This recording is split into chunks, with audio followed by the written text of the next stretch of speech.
saya berasal dari kelas 11 5A30. Di sini saya akan mempresentasikan hasil kerja saya yang dimana membahas tentang pendidikan agama Islam pada pertemuan pertama. Pentingnya mata kuliah PAI di PTU.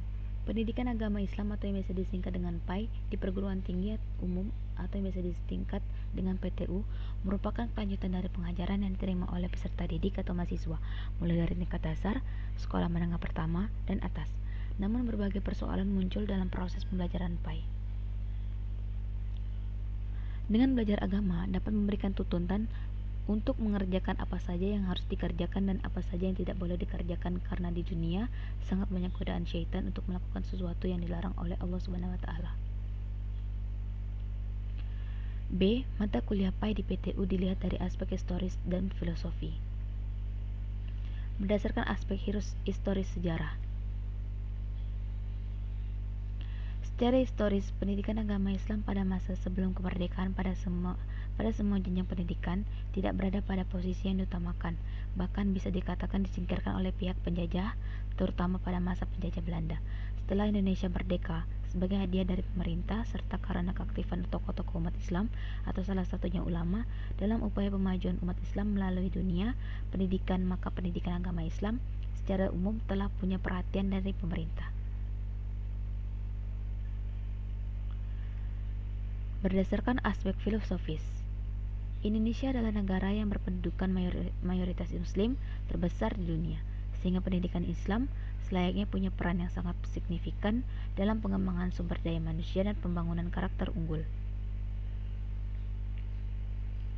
Kandungan inti dari pemahaman hubungan tersebut adalah keimanan dan ketundukan mutlak manusia kepada Allah yang tercermin dalam pemikiran, sikap, dan perilaku sebagai berikut. A. Kebenaran mutlak hanya ada pada Allah dan yang dicapai manusia hanyalah kebenaran relatif, serta dalam skala temporal maupun spasial. B. Kesadaran akan keterbatasan akal manusia pada interpretasi tersebut menjadikan timbulnya sikap dan perilaku manusia yang tunduk dan patuh pada kehendak Allah Subhanahu wa taala. C. Keyakinan akan tiadanya pertentangan antara ilmu dengan agama. D. Kesadaran bahwa ilmu pengetahuan umum bukan satu-satunya kebenaran, bukan satu-satunya jalan pemecahan bagi permasalahan kehidupan manusia. Hubungan mata kuliah PAI dengan mata kuliah lain.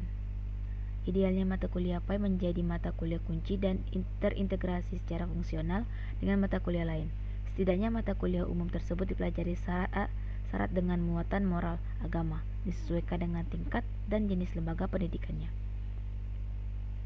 Hal ini sebagaimana yang dijelaskan oleh Imam Bawani secara lengkap sebagai berikut.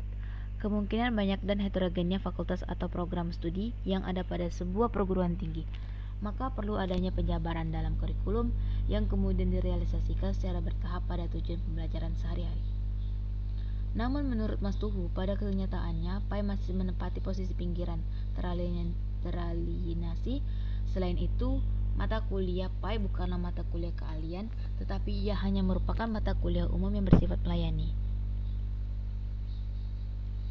Dapat disimpulkan mata kuliah PAI di PTU bukan hanya sebagai ilmu agama yang lebih diacu pada ranah kognitif, namun dipandang lebih ada acuan ranah afektif. PAI di PTU sebagai dasar pembentukan manusia Indonesia yang berkepribadian utuh, beriman, serta bertakwa kepada Allah Subhanahu wa taala, dan PAI menjadi sumber inspirasi etika, moral, serta spiritual sebagai penangkal perubahan sosial budaya bangsa yang beraspek negatif karena dampak modernitas. Misi: pemberi motivasi mahasiswa dalam pengalaman nilai-nilai agama untuk produktivitas dan pemanfaatan iptek. Visi: menjadikan agama sebagai sumber nilai dan pedoman berperilaku mahasiswa dalam menekuni disiplin ilmu yang dipilihnya. Fungsi: sebagai penyokong mata kuliah lain, yaitu sebagai pembentuk mental, kepribadian, dan inspirasi bagi mahasiswa dan dalam pengembangan materi-materi mata kuliah umum tersebut. Konsep dan cara pembelajaran agama Islam di perguruan tinggi. Sistem penyelenggaraan pendidikan yang digunakan di perguruan tinggi adalah sistem kredit. Yang dimaksud di sini adalah suatu sistem penyelenggaraan pendidikan di mana beban studi mahasiswa, beban kerja dosen, dan beban penyelenggaraan lembaga pendidikan dinyatakan dalam kredit.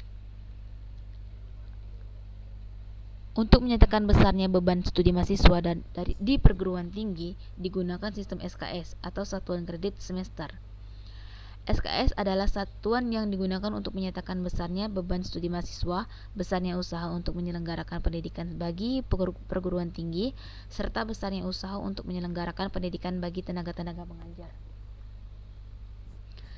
Tujuan SKS untuk lebih memenuhi tuntutan pembangunan karena di dalamnya dimungkinkan penyajian program pendidikan yang bervariasi dan fleksibel, sehingga memberi kemungkinan lebih luas kepada mahasiswa untuk memilih program menuju suatu macam jenjang profesi tertentu yang dituntut oleh pembangunan.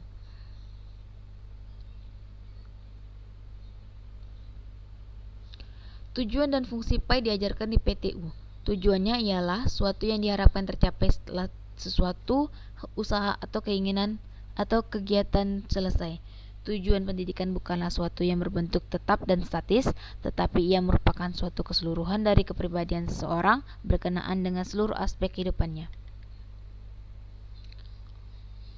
Tujuan pendidikan Islam dapat ditarik dari beberapa dimensi yang hendak ditingkatkan dan dituju oleh kegiatan PAI, yaitu dimensi keimanan peserta didik terdapat ajaran agama Islam, dimensi pemahaman atau penalaran serta keilmuan peserta didik terhadap ajaran agama Islam, dimensi penghayatan atau pengalaman batin yang dirasakan peserta didik dalam menjalankan ajaran Islam. Sekian presentasi dari saya ucapkan terima kasih. Wassalamualaikum warahmatullahi wabarakatuh.